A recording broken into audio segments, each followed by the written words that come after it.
Welcome back to the Chill Sounds and Breakdowns podcast. We got another episode. It's episode 31. And if the camera setup looks a little different, it's because today we have someone who knows a little bit something about some filmmaking and interview and stuff. But it's actually like an old friend of mine. We've known each other for quite a while and like insanely like kept in touch like for that like amount of time without. Dude, that's the one thing I love about social media. Yeah. Is like, dude, we work together. I think we probably have seen each other once or twice since 2009. Yeah, that sounds about right. That sounds probably very accurate. And yeah, just recently I kind of like reconnected on some projects that I've been working on. But today I have Greg TeGantvoort, which I remember how to say. Dude, you said it right. I know. OCL is my favorite. But man, I just thought it was so cool when I came across it, honestly. Like, because this place, first of all, where we're at today is the downtown Cowtown at the ISIS. I was gonna have you say. I was like, because I know there's a specific way to say it. So the whole thing is the number one thing people get confused about. Like, it says ISIS on the outside. Is this the ISIS theater? And I was like, kinda, but the real name is downtown Cowtown at the ISIS. Yeah, I did. No pushback against that at all. Oh, from yeah. Oh, well, there has been. Yeah. So the whole thing about the theater. So it was built in 1914, and it was a chain. It was a theater chain. Oh, really? All called the Isis Theater, and it was named the Isis after the Egyptian goddess Isis. And so anyway, so it ran in Fort Worth until 1935, and I don't know if you know this, but film is very flammable. And there was I actually didn't know that. There was have you seen Inglourious Bastards? Yeah. So you know how it's like she sets all the film canisters behind the screen and lights everybody up? It's because that shit is super, super flammable. Can I say shit? Yeah. Okay. I didn't even know what this was. There's no rules here. But anyway, it's super flammable. And there was a fire in 1935. The building burned down, and they expanded and rebuilt it and opened in 36 and called it the New Isis Theater. Oh. So that's why the marquee, that's the original marquee out front that says New Isis. Yeah. From 1936. I didn't even know that. I thought like when you redid it, when they redid it, that's when they put the new ISIS. No, but that was so it's the it's first been time that it's been way. rebuilt. So it was, that was the first time it was rebuilt in 1936, and then it ran as a movie theater until 1988. And they shut the doors, and it just sat here in ruin for like 30 years. Well, yeah, 1988. So basically, that's when it closed down. So yeah, since I was born, it's never been open. It's never been open. I've always seen this, and I love going to the movie theater. So I was always like, why is it? Because this is I live in a neighborhood like right around here. We used to in the north side area. So I'm like, it is down the street. It's like 5 minutes to get here. I go, why isn't this a movie theater? And I just saw it sit here until because so what happened was it was already falling apart in the 80s. Yeah. And the stockyards was pretty damn rough. Yeah. So it wasn't appealing. It was also whenever all the multiplexes started to come in. You go to the mall to go to the movies or go see, whatever at all the other multiplexes. Yeah. So single screen theaters were dying, and this happened to be one of them. There were like 1,000 seats in here because it also had a balcony. Oh, that's right. So it was like, there's no way you're going to fill 1,000-seat movie theater in the middle of the junky stockyards where people are getting beat up and shot and stabbed and all that. So they just shut the doors. And one of the funniest stories I've heard. So we get a lot of people who used to come here in its heyday, and they're still around the area. And they're like, oh, man, I remember, I think it was 87. I came in here to watch one of the Friday the 13th, and a rat ran across my foot. Oh, no. I was like, oh, my God, dude. That would be the jump scare, at the moment. Right, that's the first 4D experience right there. Where you're actually, Yeah, but so I was telling my grandfather this. My grandfather's 88 years old. He used to come here in the 40s and whenever he was a kid. And I told him, there's a rat that ran across somebody's foot. And he's like, yeah, it's the stockyards. So that was just known. He's just like, yeah, of course there's rats in the stockyards. I mean, do you not know what they have cows and pigs and there's a slaughterhouse right down the road. Like a lot of I tend to forget, but I remember that whole area to over here, at least that I can remember, was all just like fields where they had that's all it was. Like it was just cow fields, like where they had like it just smelled like like obviously like it just smelled terribly. Yeah, coming in. So I grew up in Fort Worth, and I remember having birthday parties and stuff down here whenever I was like 6 or 7 years old, and you could smell the damn stockyards when you came in. It was different. It was a lot different than what it is today. Very, but you're right. Like you could absolutely. The stockyards had an odor. Definitely. Even like I said, even as far as I can remember, it did. And then it's kind of interesting to see what it is now. Like it's changed so much just in the past 5 years. So someone came in, right, and like. So what originally happened? Exactly. So things have been changing again for the past 5 years. So Dr. Smith and his wife Debbie came in and bought the place in 2016, or started the venture in 2016, and it took all of 5 years to get this thing renovated because it had been sitting here in ruins for 30 years. You showed me the pictures of what was in here. Yeah, absolutely. It was demolished. It's insane to me to be what it looks like right now based on like what it looked like when they came in. And the biggest thing is that the reason why nobody did anything with it because the amount of money that it would take to get it up and running again almost wasn't worth it. Like it was a huge risk to invest in another theater. And anybody who wanted to come in and buy it didn't want to use it as a theater, but because of there's like the Texas history and the Fort Worth Historical Society, I believe, there's a lot of red tape on this building because it is deemed a historical landmark. Yeah. So you could only repurpose it for the use that it was intended for. Oh, so it's not like you can just come in and knock down all of these buildings. Like you have to use the shells, pretty much. Yeah, that's what I remember. Like the idea between like when people started coming in here and investing into places, like they're really limited on what they can actually do, like with it. Like a lot of it has to do even with like buildings surrounding like the stockyards. You have to make it in a certain style. It has to match. And it has to feel like it belongs. Exactly. And which is kind of like cool, you know what I mean? Because otherwise, who knows what this would be changed into? Like this whole area, dude. This thing would have been bulldozed. Oh, easy. Yeah. Easy. I mean, that's just kind of the way that we run things right now. Is like, True. Oh, the building didn't have a purpose anymore. Knock it down. We're done.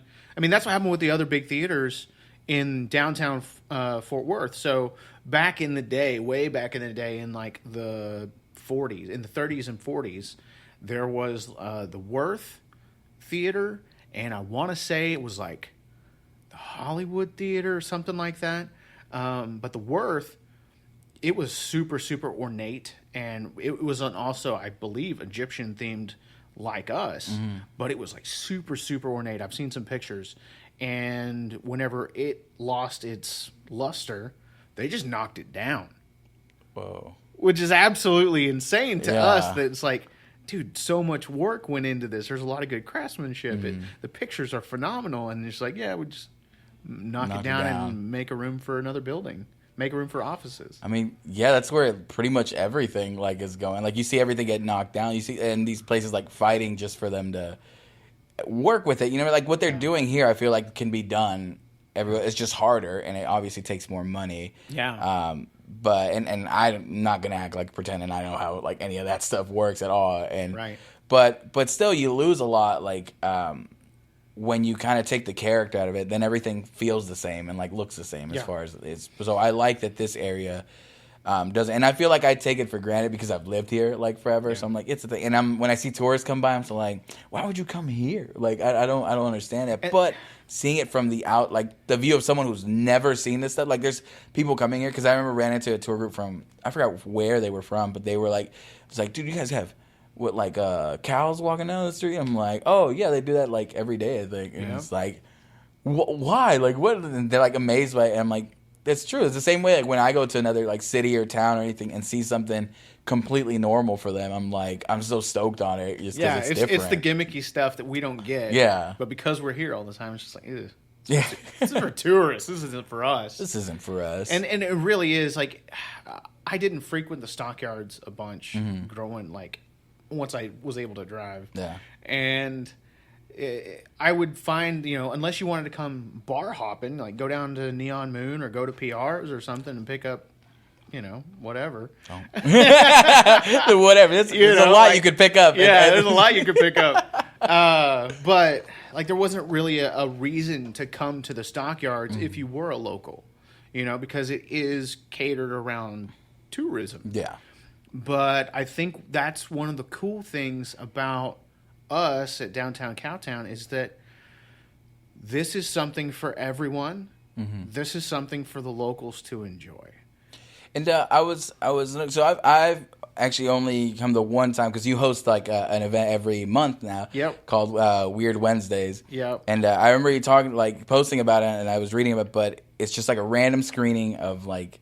So yeah, Weird Wednesday was my foot in the door whenever I first came in. So I've known, Jeff, the owner, I've known his wife, Debbie, for over 20 years now because she was my English teacher sophomore year in high school. Whoa, okay. But we've always kept in touch because I've had my own business. I've always been interested in marketing when it comes to trying to sell my business and stay on top of things. So she would have me come into her class whenever she switched from English to marketing and talk to her classes about like what I've done, what I've learned, and some avenues to try to like spark some ideas in her class. So over the years, we've always kept in touch. And whenever they bought the place, she was just like, oh yeah, we're going to need some help. And this was like 2017. And I'm like, yeah, y'all are going to need some help. And so I started doing video work for them in 2020. So it was like November 2020. And we were shooting interviews of people that had come here in the like 30s and 40s. Whoa. So, this older generation that remembers the ISIS in its heyday. And so we did that just to have record of it. And then I started about 6 months later as they were getting the building and stuff ready to go and getting everything installed. I'd come by and check in on them and see them like, hey, we're going to shoot some B-roll of the theater and this, that, and the other. And started listening in on, way things were running. And I realized that there was a pretty big gap in their social media and marketing presence. And I'm like, I'm willing to like help out where I can. I'm a full-time dad first. Yeah. And like, so I've got 2 kids, and that's what made me go into freelance. Like I'd been working corporate gigs for over 5 years.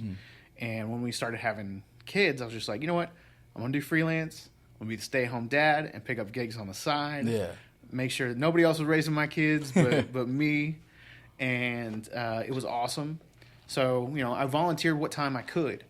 And then it started to become a little bit more involved. And I just was like, guys, this is turning into a job. And they're like, you want a job? And I'm like, you know what? Like, easy picks. Yeah. I'm like, well, you know what? I think I could probably work it because a job like this, like it's what? Almost 8 o'clock? Yeah. Like I'm on the clock right now. Like this is work for me, right? Like I'm the marketing director. So this is part of the deal. Like you're not gonna work your traditional 9 to 5, so I can still stay at home with my kids, go pick up my son from elementary school, stay at home with my 3-year-old, and get all the other stuff done and get meetings in here and there as soon as my wife gets home. Yeah. So like, yeah, I could do this. So I've been the marketing director here since December of 21. Wow. So it hasn't been too long, but what really sealed the deal is that I had this idea for Weird Wednesday where I will do a unique movie screening. So I'm going to pick a genre film, these like super niche films that not a lot of people know about, but are like hidden gems that I think just really rock and people need to see them. And I'm like, we're going to bring in a crowd on a Wednesday night because it was dead. There's nobody coming in. So I'm like, it'll generate something. Mm-hmm. So we'll do it as a secret screening, so we don't have to advertise like what the movie is. Just it's a free screening. Come get your popcorn and drink, and let's get weird. Yeah. And so we started out with the very first film I showed for Weird Wednesday was Anguish. Mm-hmm. It was a film shot in the 80s. It was a movie that I thought I would never get the opportunity to see in a theater. Yeah. So the fact that I got to choose a movie, I'm like, oh, yeah, that's the very first film I'm doing, because the whole premise behind Anguish is that you're watching a horror movie, right? Mm-hmm. It starts off kind of like a traditional, like kind of a slasher film. This crazy guy's being controlled by his mother in his head. And okay. He's going to go like cut people's eyeballs out and collect all the eyes of the city. And so you're watching that for like 20 minutes. And then all of a sudden the camera pulls back and you realize you're watching that on another screen. Hold up. And the camera pans, and you see an audience watching this movie. And I was like, what the hell is going on? Yeah. And you now realize the movie is not that. The movie is about what that movie is doing to the people in the audience. And people are getting paranoid in the audience. And one of the audience members starts like talking just like the guy in the movie. Yeah. Who's being controlled by his mother. And he's like, yes, mother. Yes, I will do your bidding. And then on the movie they're watching, that guy goes to a movie theater, locks the doors, and starts murdering everybody. Oh, my God. So in that movie theater, that guy locks the doors and starts murdering people in the theater. So by the time it gets to everybody in our audience... Yeah. They're constantly looking over their shoulders at everybody who's getting up and like, are you coming back, bro? Like, dude, are the doors locked? What is happening? And so by the end of the movie, people were like, oh my God, dude, that was Please tell me that was so meta. At one point, I had a picture of people watching a movie, of people watching a movie, of people watching a movie. And I was just like, dude, I'm so glad. If I only got to do this once... I'm glad I showed that movie. Oh my gosh! So yeah, and perfect in the theater. You know what I mean? Because it fits in the same like, especially in this style of theater. Yeah, because it looks so similar to the one on the one on the movie, and I'm just like, oh my God, dude! Yeah, it was incredible. It was an incredible experience. I was so happy, and then I think we had about 20 so people come to the first Weird Wednesday. That's not bad. And we've just kind of been picking up people as we go along. Yeah. So we just did number 4, 5, something like that. I think it's right around there. Probably number 4, where we showed Cannibal the Musical was the last one we just showed. Sad I missed that last week. We actually got Trauma. I don't know if you're familiar with Trauma Films. They made like the Toxic Avenger. And really, still have not seen that, and I hate like they keep telling me to watch. Like my roommate's like, you need to watch this. Yeah, go watch Toxic. But Lloyd Kaufman, he's the head of Trauma. He gave us a stamp of approval and said, really? Y'all run it. Y'all have fun. I'm going to send the Trauma rep to you, and he'll be there passing out cards and all that. And I'm like, dude, we're going to have a swimming relationship. Thank you so much, Uncle Lloyd. That's awesome. So yeah, I'm excited with where Weird Wednesday is going. Yeah, when the one I came to, what I enjoyed is like that's what I miss about movie theater experiences is like, yes, you and like random group of because I like literally I knew you and that was it, and I'm like because I'm just gonna show up because I feel like this is fun. Like I love watching movies and just having fun with it, and. One, I don't know why, like it just everyone like kept like trying their best like stand-up comedian routines. Like, what kind of jokes can we make about this one? Because I forgot which one we saw. Miami Connection. Miami Connection. Yes. Such a fantastic movie. That's another thing that I'm trying to make sure that we're doing right is finding the films that are fun to watch with a crowd. Yes. Because getting that audience participation and interaction around you just heightens your experience. Yeah, it was like literally because I didn't know anybody, and by the end of it, like I was just like talking to everybody like in the middle of it, and we were all just watching like laughing hard like together, and I'm like I miss this like out of like movie theater experiences, like not just there like to.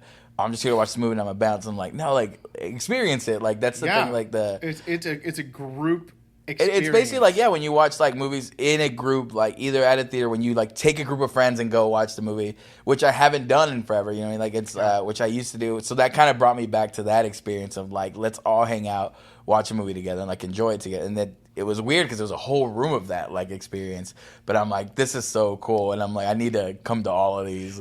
Yeah. It was so great. That's why I was sad that I missed last week, but the cool thing is that you do them every week. Every month. Every month you do them. But you also get to do like other like cool screenings, stuff like that. Yeah, so we're doing other. So the cool thing about the theater is that it's not a movie theater really. When it comes down to it, it's a performance space. Mm-hmm. So we have a full size stage. We have live music, live theater, a wide range of acts that come through. We have a magic show that's coming in on Friday. We've had a dinosaur show where we had a 14-foot tall T-Rex on the stage. Whoa. And, like we are trying to find something for everyone. Mm-hmm. But you're going to get a cool theatrical experience that you're not going to get anywhere else, no matter what. Like if you're going to come see a concert here, this is more of a listening room environment. So say you have a favorite artist, you've gone over to Magnolia Motor Lounge or Lola's or something. The show you see there isn't what you're going to get here. Mm-hmm. What you're going to get here is more of an intimate experience with your favorite artist. Yeah. Because the acoustics are absolutely sweet in here. Oh, and the ambience and everything is just, it's intimate. That's the best way I can describe it. Mm-hmm. And you won't be able to get that anywhere else. Damn, that must be insane to see a concert in here, which would be really cool. But you're right, because it is more of a listening experience, because you are sitting down, like everyone's sitting down. Yeah. The any of the noise, like where you would have like bar stuff or anything like that, is outside. So like once you're into the like performance hall, like everybody's there just watching, listening to the performance. And then in here, I bet it sounds like amazing. Yeah, it's awesome, dude. Like I'm really happy with what we're doing here. And besides Weird Wednesdays, we're also doing open mic nights. So I remember you telling me you were this Wednesday we're going to be doing an open mic night up here in like the speakeasy area we have upstairs. So we'll be doing poetry and song, and maybe some stand-up comedians if anybody wants to come. Open invite. Yeah, absolutely. Please come, share your stuff. We did our first one last month. And we had over a dozen people come share their material, and it was a really cool experience to hear how much talent and emotion that everybody has to share in a public space. Yeah, there's a lot of potential and a lot of talent here just locally in Fort Worth. That is. So one of the things that I was telling you about. So the festival that we threw is called Chill Sounds and Breakdowns, but that's what it rooted at. Like we wanted. It really like came up with like my friend and like I guess now a business partner. His name is Daniel. He goes by DJ. But the thing that he was focused on, I was like, I know we can make something really cool, locally focused, like because there's so much here, like it's insane. And I've been around like the music scene now for quite a while, and it's only part of the music scene here because the music scene here is again gigantic. And then we were like, okay, we can do something with music. But then as we started to meet our friends who created art, who had their own businesses, who had art, and we wanted to find something where we could showcase all of that. And so we gathered everybody up. So we had a mixed genre show. That way people who wouldn't normally listen to something were there. People who would listen to like an indie band who would never listen to metal would like, it's like, hey, they're right next to each other. You might as well take a chance. And then we got everybody to stick around to like most of the whole show, like to just hang out and love that. And then whoever like came to see a band like noticed that like, oh, they're selling artwork over here. Like, let me look at this. Like someone was doing like painting classes, so they were like showing people how to make their own art. I'm like, it was such an interactive experience, and it was in August. It was like super sunny day. Like it was just such a nice time, especially like after everything that people were going through, like after like being shut in and everything. I feel like people were longing for like something to just. Like the community aspect of like mostly everybody, which is another thing that like the Weird Wednesday like kind of like features is like people need that. Like people need a sense of community to belong to something. And that's what kind of it got to showcase, and that's what I enjoyed the most. And when I started to talk to people and have like podcasts, that's one thing I realized, like, I go, this would be easy. I go, as far as finding guests, like, I have an unlimited resource, like, a source for everything. Plus, like, not a lot of the artists that I get to talk to, like, get an opportunity to, like, to do stuff like this because they're still on their way up. Right. But the potential for them is, like, crazy. And I'm like, you know what? I was just, like, for me, I just realized, like, I just enjoy talking to people. I go, it's nice. Plus, like, first it was, like, musicians, like, I do music. Like, I would like to talk to someone and hearing other people's creative stuff. And then I had, I think one of the first businesses I had was, like, a skate shop. And I'm like, I don't know anything. Like, other than, like, I used to skateboard in middle school. I had no jack squat about, like, skateboarding. So I was kind of nervous. And then I realized, like, people just like to talk about what they're passionate about. So they brought some of, like, their pro, like, skaters and BMX bikers. And I was, like, talking to them. I'm like, this is cool. And then talking to people of the other genres that I don't get to, like, normally, like, interact with. Right. I'm like, this is cool. This is just spreading creativity. And the fact, like I said, that there's so much around here is just, okay, I can keep talking to these people, like, forever. You know, and it's going to keep featuring people and showing people, again, like, hopefully people that are starting to, like, subscribe and listen and stuff like that get to listen. Maybe they come for one artist, but they get to listen to something that they don't normally know, or, like, know about stuff like this. You know what I mean? Right. Like, that people, because there's so many things around here, and I've told a lot of people about, like, when I came to the Weird Mouse, like, I've, like, just been telling people left and right, and they're like, that place is open. I'm like, yes. I was like, yes, it is. Like, dude, that's been our number one hurdle is, like, letting people know that we're here and what you guys what do. we do. Yeah, you know, like, because everybody's just like, oh, it's just a movie theater. Or, oh, that's just a music. That's a country place. Yeah. Like, no, bro, it's like there's something for everybody coming through here. But dude, talking about the festival, that I love that you're pairing multiple genres together because, again, people don't know that they're fans of things until they experience it, especially live. And to give that opportunity to people is such a cool experience. Because it's kind of hard. I get that, to try to. It's the whole thing about trying new things. Like, people know what they like, and it's like, hey, if I'm gonna spend money to go out to something, like, I want to make sure that I like it, and stuff like that. But if you come to this festival, even if, like, hey, you'll still get to see, like, the type of music that you like something will bring you to the door. I go, but you might find something else that you will enjoy. And I started to see that about mixed genre shows because I went to one. They had a small place in downtown. I think it's changed names now, but it used to be the Red Goose Saloon, right next to where the old movie theater used to be there. But they had a mixed genre show, only the upstairs part, and it was a small space, but this place packed up, and it was like a bunch of different genres, and you saw people, and I got to see it because I went there, and I was just like watching people. I'm like, these people have never heard like this type of music before. I go, and they are like crazy about it now, and then started to follow each other and started to listen to that. I'm like, that's interesting, and that's kind of where my roommate got the idea. Is like, I want to do that. I go and give people the opportunity, like you're saying, like, to give themselves a shot to be like, hey, you don't know if you like this, and even if you're not willing to maybe give your shot on yourself, like, let me help you and nudge you, like, hey, this might work, and you might come out of it and be like, I still don't like it, you know what I mean? That's fine too. You gave it a shot, bro. Yeah, but still, I always talk about that with, like, music writing. Like, when I was writing, like, for my old band, Under Oblivion, like, which was like metalcore, I never really listened to metal to write metal. I always, like, brought in influences from, like, other stuff that I was, like, a bunch of these Spanish singers that I was listening to, or, like, a lot of, like, just sing-songy, like, melodic writing, because I was like, I want to sing. That's literally why I joined the band in the first place a long time ago. It wasn't because I liked metal or wanted to scream. I was like, I just want to sing, and I feel like I can get there here.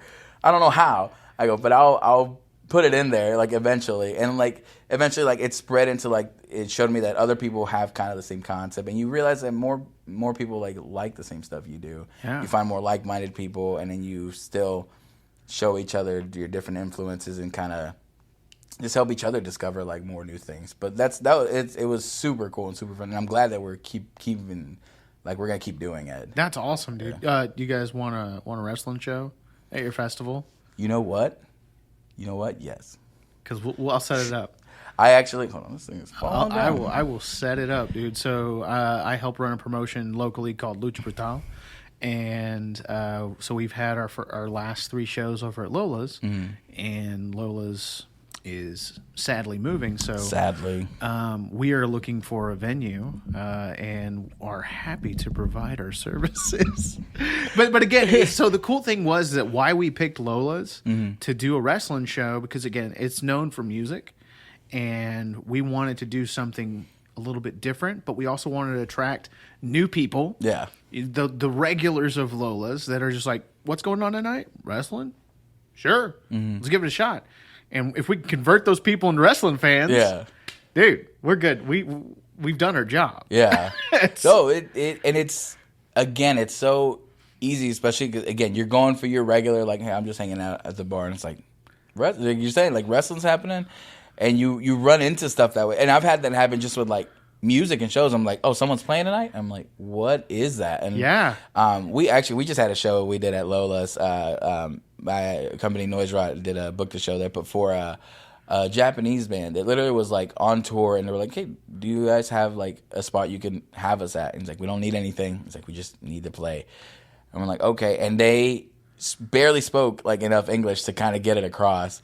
But they showed up, and we got to show them, and they were insane. Like, they were super crazy experimental, but again, all the songs everything was Japanese, like nothing, and it was just three guys, like one guy playing drums, the simplest kit you have ever seen. It's like a snare, the bass drum, and like a cymbal. And I'm like, that's it. And then a bass player and a guitar player who sang.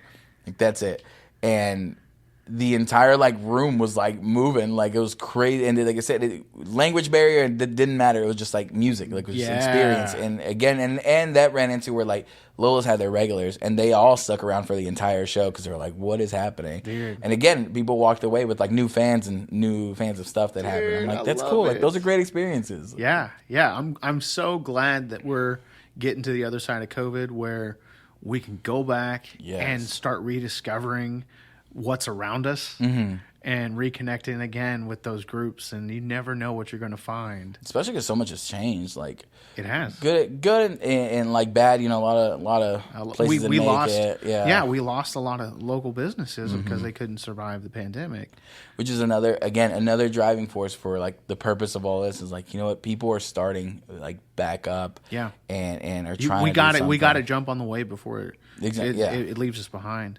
Yeah, because it does. It doesn't wait for like anything. No, it really doesn't. Like you need to be there in the forefront in order to get noticed. Because the more stuff keeps progressing, the harder it is to break through whenever you're the new guy on the block. Very, very. So I'm glad this gets to like highlight like certain people. Like it's an avenue that people can use like to help promote their business, to help promote their music, to do that. I love what you're doing, dude. Yeah, I'm enjoying it. But you do this and you do the wrestling. So I'm the marketing director for the downtown Cowtown at the ISIS. I'm also the movie Mutant. So I write movie reviews and run an Instagram account under the movie Mutant, and that is what does Weird Wednesdays and organizes all that. So I bring in vendors and artists and stuff for Weird Wednesdays. And I'm also a photographer and do video work. So for the last 3+ years, my bread and butter has been shooting professional wrestling promos. Yeah. I've seen a few of those. It looks so badass, though. Thanks, dude. Thanks. Yeah, like I love shooting wrestling promos. Not knocking like family portraits or anything like that, because I mean that's where I started. But finding that new avenue to be creative and shoot these like larger than life characters and really push my creative boundaries with what I can accomplish actually in camera, and then take it into post and get even crazier in post production. Yeah. That's really, really fun. Like, that's one of those things, like, I don't see myself ever really stopping just because I don't get a whole lot of creative outlets anymore. And that's one of the avenues that just brings me the most pleasure. Yeah. Because, I mean, first of all, it looks fun. Like it's because I've seen, like, just the promos, and then I've seen like when they're like on the posters, and then with all the extra stuff that you add, I'm like, this makes them look so badass. And I'm thinking about it, like, if I was a wrestler, like, I'd be so freaking stoked on this, like, because this gets placed like everywhere. Every time you have a match, like that's what they need. And I've seen like when you don't have that, like anything like it stands, it's starting to stand out. Yeah, absolutely. And with wrestling, like that's one of the biggest things, like, grabbing attention, like the character being able to be built. But those look bad. That's why I was wondering, like, because I remember saying, like, out of nowhere when we started posting, like, how did this like happen? But dude, yeah, like, so I've always been a wrestling fan. I watched it whenever, I think it was like 95, 96, up until about 2001 or 2002. Back in the Attitude Era, and was had the Monday Night Wars between WCW. Like it was one of the best times to watch wrestling. Yeah, and then I fell out of it and got back into it about 2012 or so, and started watching on TV. And a friend of mine, we started going to, those shows. Like NXT came in, and we're like, oh man, that was a lot of fun. And local wrestling's a thing. Like indie wrestling is a thing. And so we started doing some digging and stuff and started going to local shows. And it was fun. It was a lot of fun. Yeah. But then I'd walk over to the merch tables and I would see a lot of the photos. And I'm like, holy shit, these are terrible. Like these are like cell phone shots that they've printed out on their freaking inkjet printer, and they're selling at the merch tables. I'm like, why does everybody's picture look so shitty? Like, I don't understand. And so I had the idea that I was like, dude, I could shoot promos. So I started reaching out to pro wrestlers, and I didn't know this at the time. If I'd known this at the time, my strategy would have been a little different. Yeah. So there's a lot of fucking creepers when it comes to fans in pro wrestling that will like message wrestlers and get kind of weird and like, hey, can I take pictures of you? Oh no. Yeah. And so I didn't know that, but I was pitching like, hey, I'm a photographer. I do portraits mainly. I'm trying to find somebody, and I will give you your photos for free. I just want to see if I can shoot this style and make it look good, and then use that as a platform to say, hey, I can offer affordable photo sessions for people who need good promo pictures. We can't sell anything if you've never done it before, right? So after a lot of no's, I finally got one guy to say yes. His name is Big Fitz. Big Fitz. He's huge, dude. He had this military gimmick, kind of like Sergeant Slaughter. Okay. And so I hit him up, and he was like, dude, yeah, I've got my own ring in my backyard in my shed. He's like, it's a little bitty training ring. You can come and shoot in that, and we'll get everything. I'm like, hell yeah. So I went out there, and we shot for a while. Got some. There's still some of my favorite shots that I've ever done. We played with the fog machine and a lot of cool lights. And so that's where it kind of springboarded from there, and it just started, word of mouth was eventually working, where it's like, oh, who did that? Who did that? Who did that? And so last year, I was my best year. Last year was definitely my best year back, because I ended up shooting over 300 wrestlers over the year. I shot like a dozen different shows with, I think, 9 different promotions. I got contacted by New Japan Pro Wrestling. So New Japan is like the WWE of Japan, and they were doing a tour here. And good old Barrett Brown, he's a pro wrestler around here. He's phenomenal. He dropped my name, and so they hit me up, and I shot ringside for the very first time. I'd never shot ringside before, and they're like, hey, can you shoot ringside? I'm like, damn right I can shoot ringside. So I was able to shoot for New Japan last year.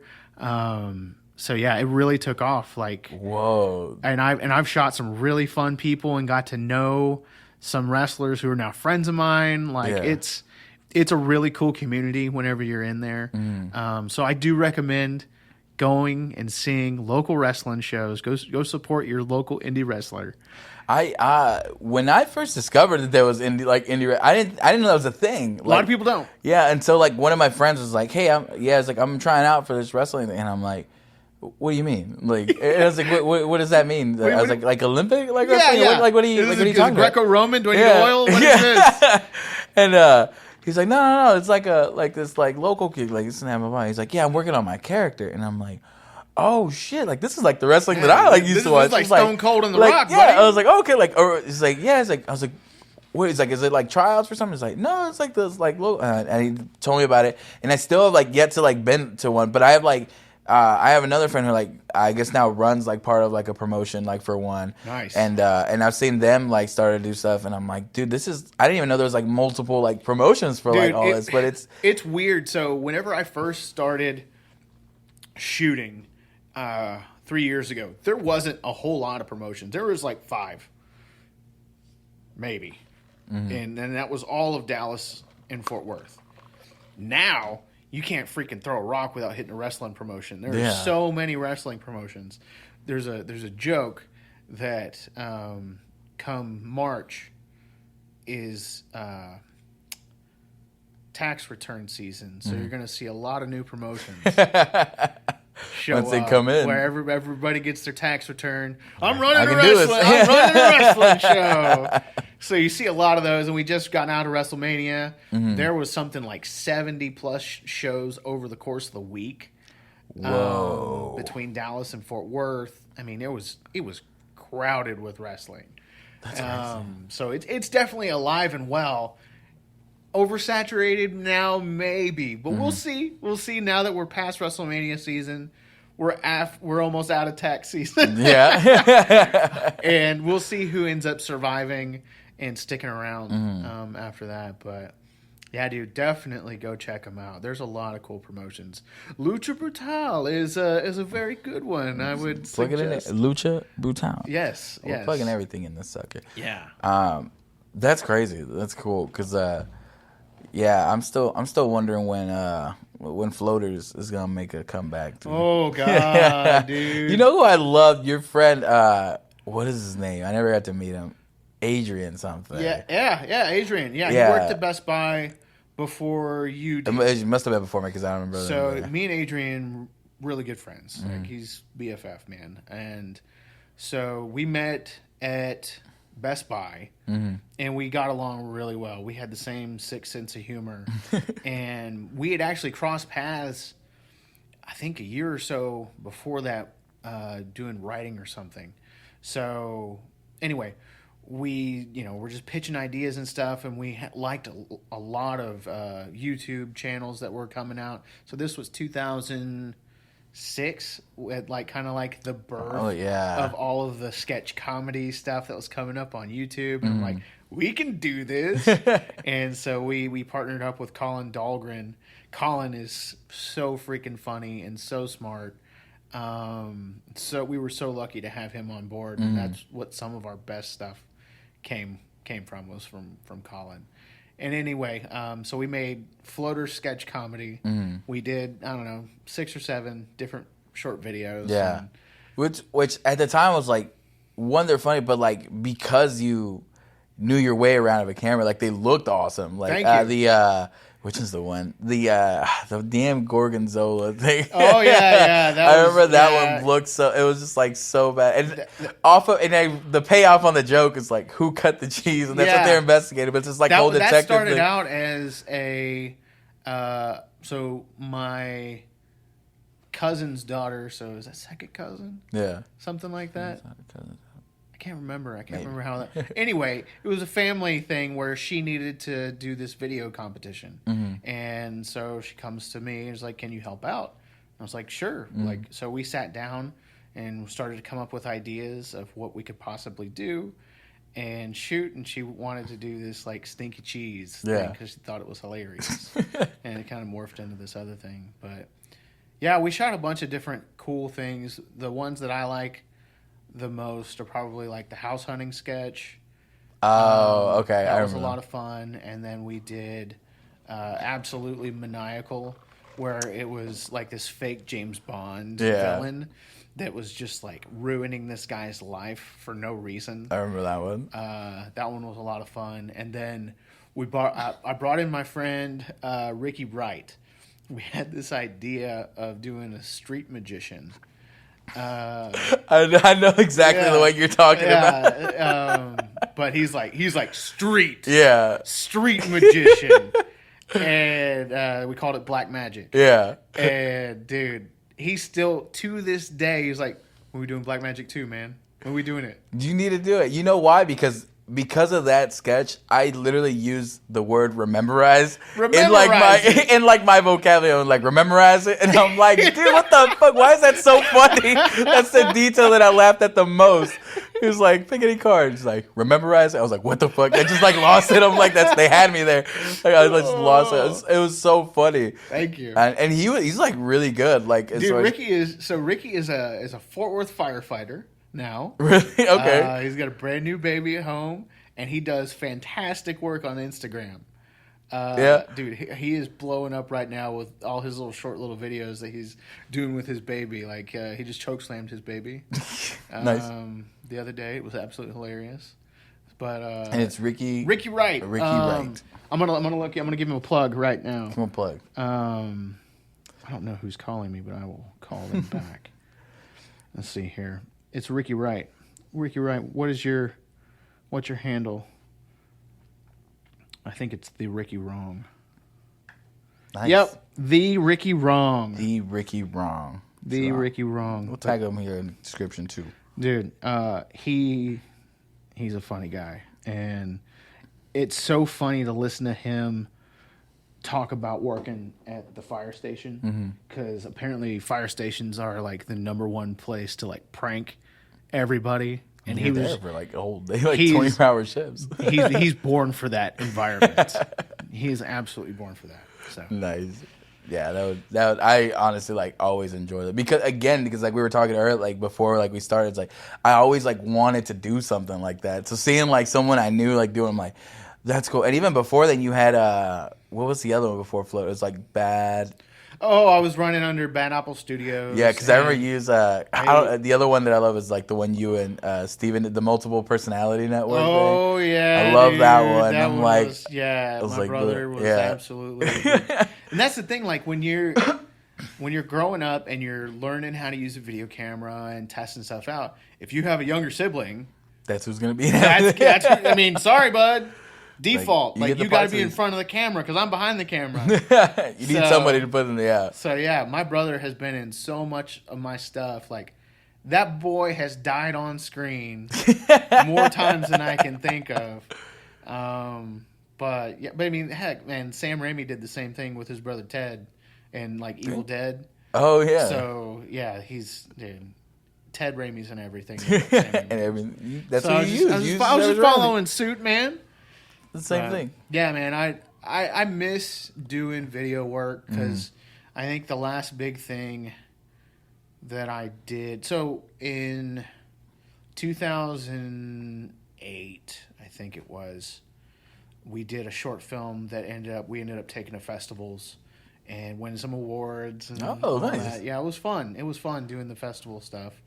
And then we did some film races after that, where we did like a 48-hour film race where everybody meets up at one spot and the person running the competition gives everybody criteria and says, all right, you have 48 hours to go write, shoot, edit, bring back a short film. Whoa. With all this criteria. Yeah. And then in like a week or two, we'll do a showing and give away prizes and awards and stuff. That's insane. So we did a few of those, and that was a lot of fun. The last one we did was we did a horror Christmas themed nice race. And so Adrian was in that one, and it was a lot of fun to shoot. I'm getting the itch again to shoot something. I need a good solid idea that I just sticks in my head where I have to shoot it. I'm just gonna start texting you just random ideas. It's like one of them's gonna stick. Dude, something has to. I've got a few ideas that I've been kicking around for a couple years, And like that's how I go to sleep at night. Yeah. I write in my head, and just like, all right, that'll work, and then go to sleep. And then the next night, all right, where did we leave off? Just keep load that save file for a second, and just kind of continue. And then eventually drift off. But yeah.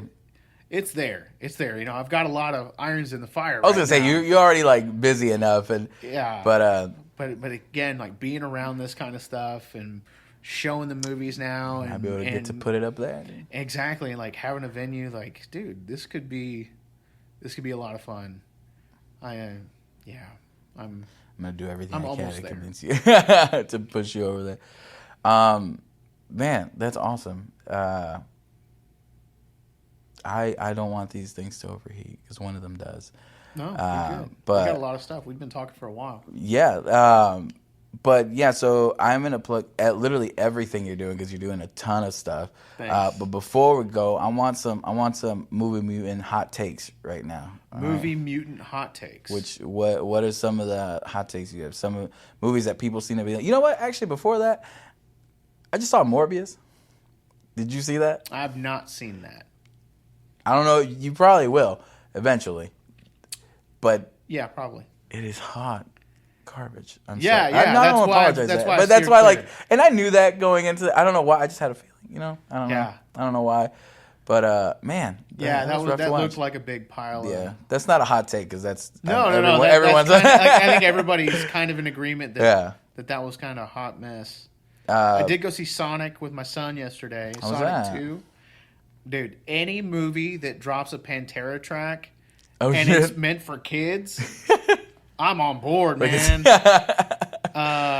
Like in the climax, they drop a Pantera track at the end.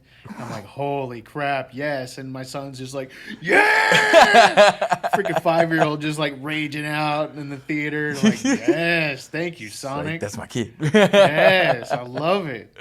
So yeah, that was good. Hot takes. Dude, any movie people I've got to like. So I use Letterboxd a whole bunch. I don't know if you're familiar with. I just threw like your stuff that I've seen. Okay, so Letterboxd is a really cool social media community where you write movie reviews and talk about different things that you've seen, and people will just make crazy asinine reviews or some serious reviews. But I've been using it for so long, it helps jog my memory of what I've watched lately. Yeah. Because, I do consume a lot of films. Like, when my son was first born, like, dude, I just stayed at home with the mush, and we watched movies. Like, he can't do anything. Yeah. I can't just leave him. So I guess we're going to watch some movies, son. So I think that year, like, I'd watched close to 400 films. Yo, it was nuts. That's nuts. And like every October, I do 31 days of horror, where I do I watch 31 different horror films. Try to do one a day. Yeah.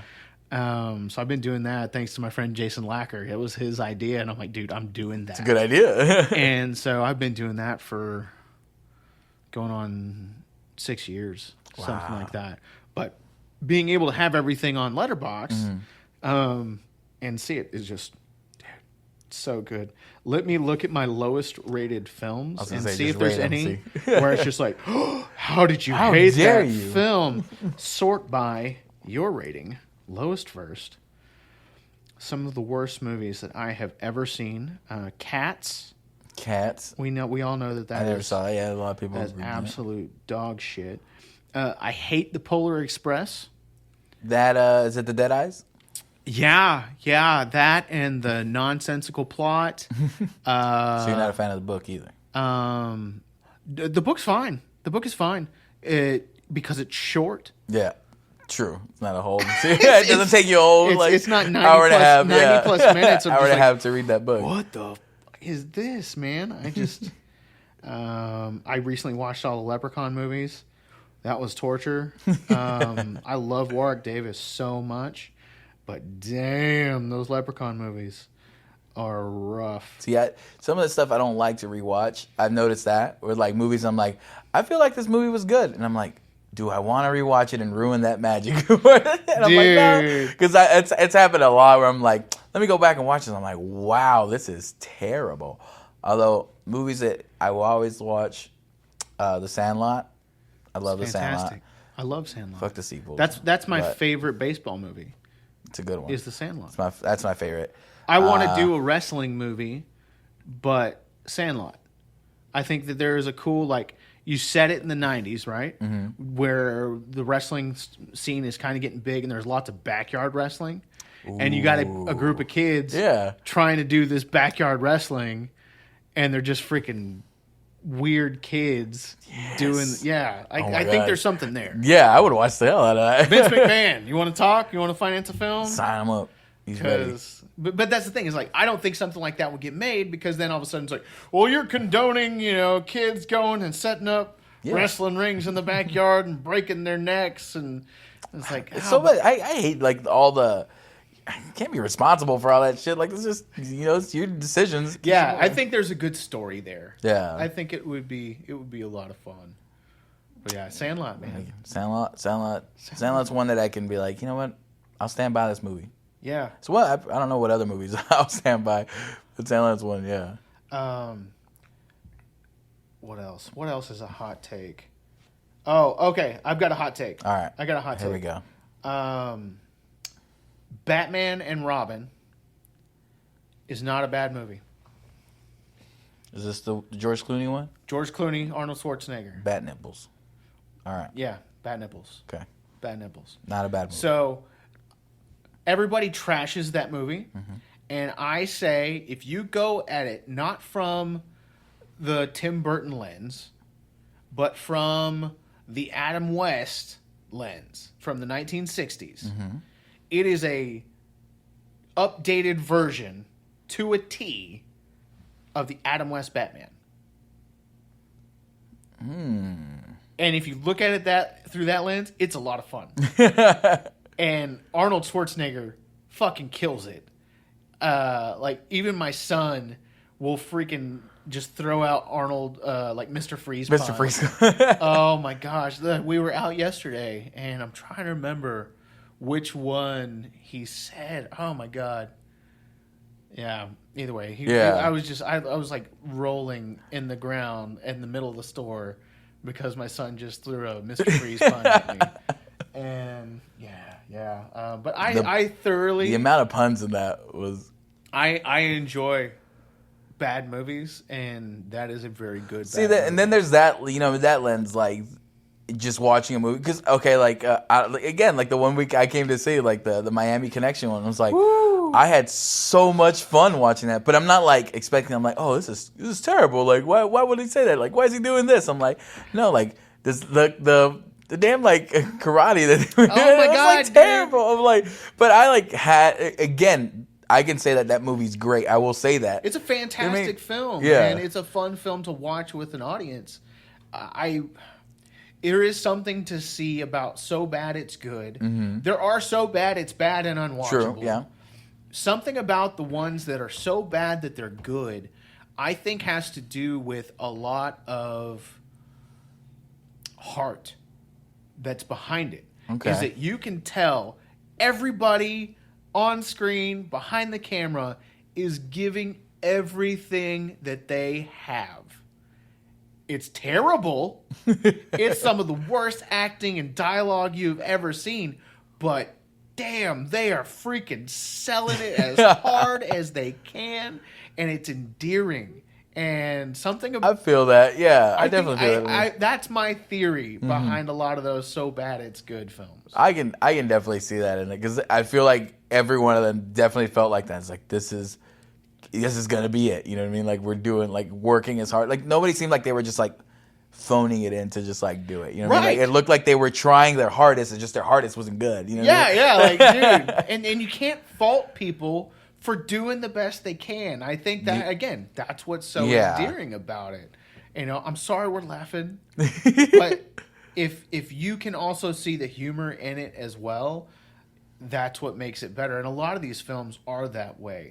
Is they'll be box office flops, they'll get a cult following, and then they'll do a reunion in 20 years and invite the cast, and the cast is just like, what is going on? Yeah. People are cheering for me. I don't get it. And so, have you ever seen Troll 2? No. Oh my God.